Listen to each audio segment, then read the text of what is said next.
Cette cérémonie est fondamentale parce qu'elle rappelle l'engagement des avocats qui portent la parole des autres, de ceux qui ne sont pas en capacité de s'exprimer ou qui ne savent pas s'exprimer.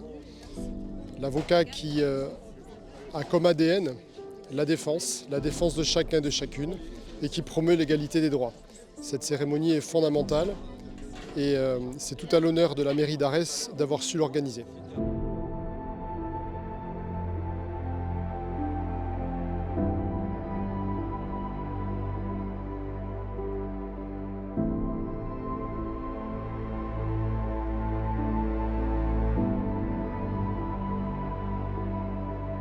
C'est un lieu atypique puisque j'ai inauguré depuis plus de 4 ans une trentaine de jardins, de rues, de places, de groupes scolaires, de maisons des femmes, mais je n'ai jamais eu l'occasion d'inaugurer un lieu thématique et qui a comme objet les grands principes de la République. Et pour ça, pour moi, c'était inédit et j'étais très heureux d'être présent et de participer à cette inauguration.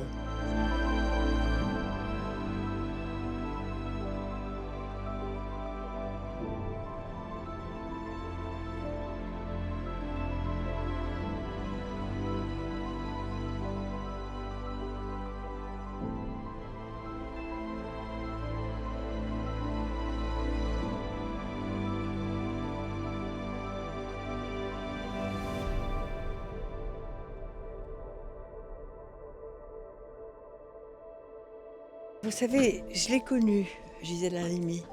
C'était une femme remarquable. Et c'était une femme qui avait une grande conscience de sa force et de son physique. Je pense que les femmes qui sont intelligentes se servent de leur intelligence à travers leur beauté.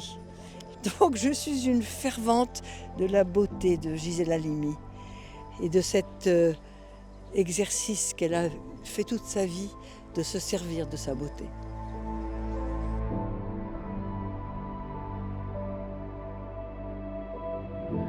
Quelle émotion d'évoquer quelques souvenirs avec vous de mon amie Gisèle Halimi.